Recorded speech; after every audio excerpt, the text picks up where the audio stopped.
بسم اللہ الرحمن الرحیم۔ السلام علیکم۔ پسند کی شادی کا قرآنی وظیفہ۔ اگر آپ چاہتے ہیں کہ آپ کی ہونے والی بیوی نیک سیرت ہو اور جس سے آپ چاہتے ہیں اسی سے شادی ہو تو اس کے لیے یہ عمل کریں۔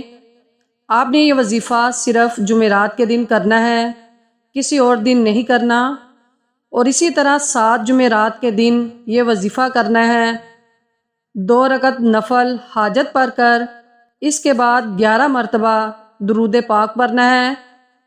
اس کے بعد 11 مرتبہ پارہ نمبر 29 سورۃ مزمل پڑھنی ہے۔ اس کے بعد پھر آپ نے 11 مرتبہ درود پاک پڑھنا ہے۔ جس سے چاہیں گے اسی سے شادی ہو کر رہے گی۔ سورۃ آل عمران کی پہلی 3 آیات کو روزانہ 319 بار پڑھیں۔ اول آخر ایک بار درود ابراہیمی پڑھیں۔ یہ عمل لگاتار 21 دن تک کریں۔ اس عمل کے لیے کوئی ایک وقت مخصوص کر لیں اور روزانہ اسی وقت عمل کریں۔ انشاءاللہ تعالیٰ اس عمل کی برکت سے پسند کی شادی میں جو رکاوٹ ہے وہ ختم ہو جائے گی۔ نہایت ہی آزمودہ عمل ہے۔ لڑکی مخصوص ایام میں یہ عمل نہ کرے اور پاک ہونے کے بعد گنتی پوری کرے۔ جمعہ کے دن کا وظیفہ، شادی نہیں ہو رہی ہو تو جمعہ کے دن فجر کی نماز کے بعد آخری سپارے کا پہلا رکوع 7 مرتبہ پڑھیں اور یا لطیف یا اللہ 111 مرتبہ پڑھ کر دعا مانگیں۔ 5 جمعہ تک یہ عمل جاری رکھیں۔ یہ عمل صرف جمعہ کے دن ہی کرنا ہے۔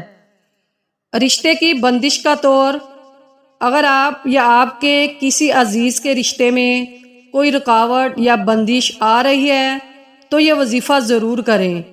رشتہ آتا ہو یا آ کر چلا جاتا ہو یا کسی کی خاص مہربانی سے آتا ہی نہ ہو تو آپ یہ وظیفہ نوٹ کریں۔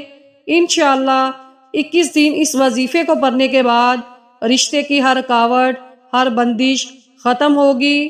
قرآن کریم کا پارہ نمبر 19 سورۃ فرقان کی آیت نمبر 54، اس آیت کو بعد نماز عشاء 313 مرتبہ 21 دن تک پڑھیں۔ لڑکا یا لڑکی کے لیے کوئی دوسرا بھی پڑھ سکتا ہے۔ انشاءاللہ ہر رکاوٹ دور ہوگی اور بہت جلد آپ کو بہت مناسب اور موزوں رشتہ ملے گا۔